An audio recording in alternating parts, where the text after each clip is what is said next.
Hello everyone, welcome back to your favourite channel beauty of Bhagavad Gita. दोस्तों, आज एक ऐसी स्टोरी के बारे में बताना चाहती हूँ जिसकी वजह से आपको एक बहुत बड़ी सी चीज आपको सीख मिलेगी। एक बार एक राज्य में एक साधारण सा व्यक्ति जो था वो ऐसे ही राजा बन गया। जब वो राजा बन गया उसके सर पे बहुत सारा जिम्मेदारी आ गया कि उसको राज कार्य संभालना था। उस राजा को कुछ भी नहीं पता था कि राजकार्यों को कैसे समापन करते हैं। इसीलिए वो अपना जो मुनीम होते हैं उनको बुलाया और उनसे कहा कि मेरे पहले जो राजा थे उन लोगों का क्या कार्य होता था, वो लोग कैसे राजकार्यों को संभालते थे, उनकी लिस्ट बना के लाइए। क्योंकि ये जो साधारण व्यक्ति जो राजा बना वो सबसे अलग, बेहतरीन और मुकाम तक पहुंचना चाहता था। क्योंकि उसके अंदर जो गुण हैं वो उसको विकसित ना कर पिछले राजाओं ने जो किया उसको देखकर वो फॉलो करना चाहता था। इसलिए वो सीधे सीधे अपना राज्य कार्य संभाल नहीं पाता था। लेकिन मुनीम भैया वो क्या किए, एक साथ 1000 बुक लेके आए, 1000 पुस्तक, जिसको लाके इन राजा के सामने रख दिया और कहा, हे राजन, ये था पिछले राजाओं का कुछ पुस्तक, आप पढ़कर जान सकते हो कि कौन राजा कैसा काम करते थे। वो राजा कहे, इतने सारे पुस्तक पढ़ने के लिए एक राजा के पास वक्त कहाँ होता है, मैं नहीं पढ़ सकता इन राजाओं की बातें। सो आप एक काम करिए, इन सबको संक्षिप्त में कुछ लिख कर लाइए। मुन्नी भाई फिर से वापस गए, सारी हजारों पुस्तक को संक्षिप्त में लिखकर और थोड़ा कम कर 100 पुस्तक लेकर आए। जब वो लेकर आए 5 साल बीत चुका था, क्योंकि 100 बुक्स लिखने के लिए 5 साल तो लग ही जाते हैं। वो 100 बुक्स लिखकर पुनः राजा के सामने जब लाया तब राजा बोले कि इतना सारे बुक्स पढ़ने के लिए अभी मेरे पास पढ़ने की सामर्थ्य ही नहीं है, क्योंकि मुझे आंखों को भी थोड़ा कम दिख रहा है, मैं इतने सारे पुस्तक पढ़ ही नहीं सकता। तब मुनि भैया को आदेश दिया गया कि आप जाके इसको भी संक्षिप्त करके लेके आइए। फिर मुनि भाई जाकर उस 100 पुस्तक को भी थोड़ा सा कम करके 10 पुस्तक में कन्वर्ट करके लाने के लिए 2 साल लग गया। उस 2 साल के बाद राजा और भी विचलित हो गए थे, क्योंकि प्रजा उनसे खुश नहीं थे, क्योंकि उनके राजकार्य से प्रजा भी खुश नहीं होते थे, क्योंकि अपना राजकार्य वो संभालने में समर्थ नहीं थे। जब मुनिम भैया आकर बताते थे कि ये राजन, ये था बाकी राजाओं का 10 पुस्तक, तभी राजन उत्तर देते हैं कि अभी मेरे पास कोई वक्त ही नहीं कि मैं 10 पुस्तक बैठ के पढ़ सकूं। आप ऐसा काम कीजिए, सिर्फ एक ही पेपर में लिख के आइए, जितना मैं अभी चाहूं तो पढ़ सकूं। तभी मुनीम भैया जाते हैं, जब वो 10 पुस्तक को एक ही पेपर पे लिख के आते हैं तभी देखते हैं कि राजन मृत्यु शैया पर होते हैं, क्योंकि अभी उनका अंतिम समय आ चुका है। क्योंकि 10 पुस्तक को एक ही पेज में लिखने के लिए उनको 2 साल फिर से लग गया।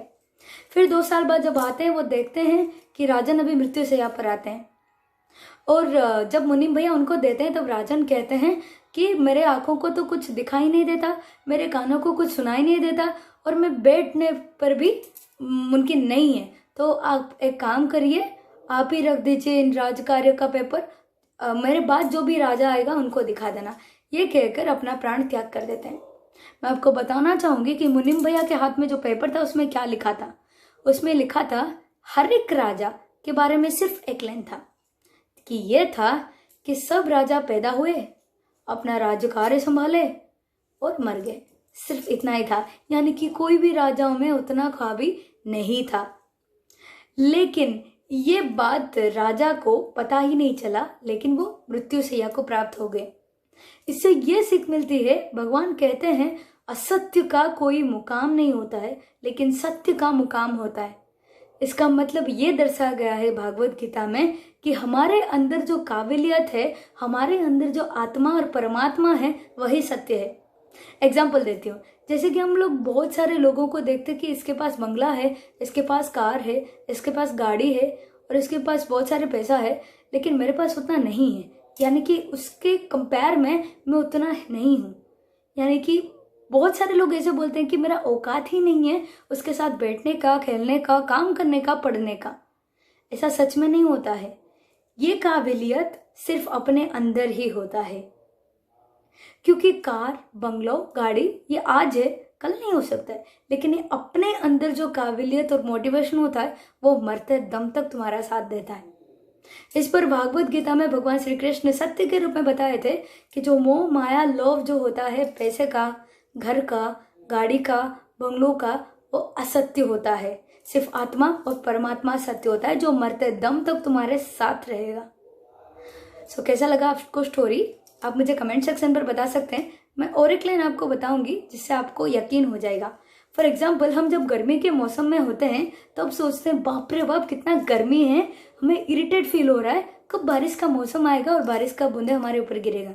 जब बारिश का मौसम आता है तब क्या होता है, जब बहुत सारा कीचड़ फैल जाता है तब हम सोचते हैं कि ये कितना गंदा लग रहा है ये वाला सीजन, ये कब जाके शीत का मंथ आएगा। फिर हम जब विंटर सीजन आ जाता है तब लगता है बाप रे बाप कितने ज़्यादा ठंड है, फिर से कब गर्मी का सीजन आएगा। यानी कि हमारा मन कभी स्थिर ही नहीं है, हम हमेशा फ्यूचर को लेके डिप्रेशन में रहते हैं कि अभी ऐसा प्रॉब्लम है, शायद आगे जाके ठीक होगा, शायद आगे जाके ठीक होगा, शायद इससे जाके ठीक होगा। लेकिन ये सोच सोच के हम अभी का यानी कि आज का लाइफ को एंजॉय ही नहीं कर सकते। अगर हम सोचते हैं कि बारिश का मौसम को ना सोचकर अगर सोचते हैं कि अरे बाप रे हमें कितने सारा वक्त मिला, अगर हमें यह गर्मी का मौसम अच्छा नहीं लग रहा है, इसको अच्छा बनाने के लिए कुछ आइडिया सोचना चाहिए था। लेकिन हम सोच क्या रहे थे फ्यूचर को लेकर, शायद वो आएगा तो अच्छा होगा। यही गलत है। भागवत गीता में स्पष्ट रूप से भगवान श्री कृष्ण बताते हैं जो फ्यूचर को लेकर चिंतित रहते हैं वो कभी वर्तमान को लेकर सफल नहीं हो सकते। अगर हमें जिंदगी में सफल होना है तो वर्तमान को लेकर आगे बढ़ना है। सो कैसा लगा आपको स्टोरी और कौन कौन इसको फॉलो करता है आप मुझे कमेंट सेक्शन पर पूछ सकते हो। सो चलिए शुरू करते हैं। आज का श्लोक है, दृष्ट्वेमं स्वजनं कृष्ण जुजुस्तुं समुपस्थितं सीदन्ति मम गात्राणि मुखम च परिशुष्य। इस श्लोका का अर्थ मैं आपको बताती हूँ। जो इंसान, जो व्यक्ति भगवान श्री कृष्ण यानी कि परमात्मा को समर्पित होता है उनके मन में कभी भी छल प्रकट ही नहीं हो सकता। इसका एग्जाम्पल इसमें दिया गया है जैसे कि अर्जुन, पिछले श्लोका में दिया गया था कि महाभारत युद्ध में पहुंचने के बाद अर्जुन देखते हैं कि अपनों के ही सामने अपनों का युद्ध करना पड़ेगा, इसलिए वो डर रहे थे। उनका डरने की तात्पर्य क्या है इस श्लोका में बताया गया है। अर्जुन डर रहे थे इसका मतलब ये नहीं था कि ये इनका वीकनेस था। अर्जुन इसलिए डर रहे थे कि उनको रक्त संपर्क अपने भाई बहन, अपने दादा, अपने मामा और अपने ही बंधुजन के सामने लड़ाई नहीं करनी थी। ये उनका वीकनेस नहीं था, ये उनका परमात्मा के ऊपर समर्पित का क्वालिटी था।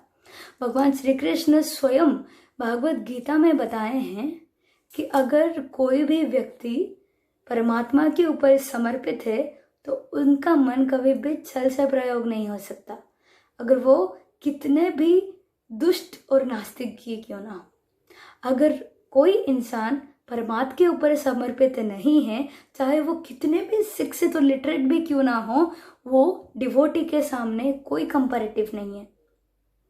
यानी कि अर्जुन इस श्लोका में भगवान श्री कृष्ण से बात कर रहे हैं कि हे भगवान, मैं अपनों के सामने कैसे लड़ाई कर सकती हूँ। ये बोलते बोलते वो सिर्फ कांप नहीं रहे थे, उनके आंखों में आंसू भी आ गया था। ये देख के सिर्फ अपनों को नहीं, वो जहाँ पे उपस्थित सारे सैन्य को भी देखते थे। वो सोचते हैं कि मेरे वजह से यानी कि हमारे युद्ध की वजह से असंख्य सैन्यों की हत्या क्यों किया जाए। ये प्रश्न भगवान श्री कृष्ण को अर्जुन ने पूछा था। इससे स्पष्ट रूप से पता चलता है कि अर्जुन जैसे डिवोटी हम जगत में कहीं नहीं पाएंगे, कि वो संपूर्ण रूप से परमात्मा के ऊपर समर्पित थे। यह उनके हृदय से भी पता चलता था कि वो सिर्फ अपनों से नहीं बाकी सभी से भी बहुत प्यार करते थे और किसी को भी क्षति पहुंचे वो कभी नहीं चाहते थे। इस श्लोका से हमें यही सीख मिलता है, अगर हमारा मन सच्चा है, अगर हम कितने भी इलिटरेट भी क्यों ना हो, अगर हम समर्पित हैं भगवान को, तो हमारे आगे कोई नहीं हो सकता।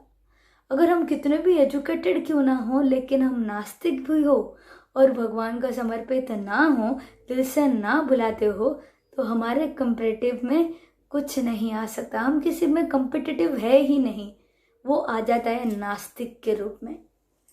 कैसा लगा आपको आज का श्लोका आप मुझे बता सकते हो. So I will be back with my next video, next story and next shloka. So stay tuned. Don't forget to subscribe, like and comment my channel. Hare Krishna.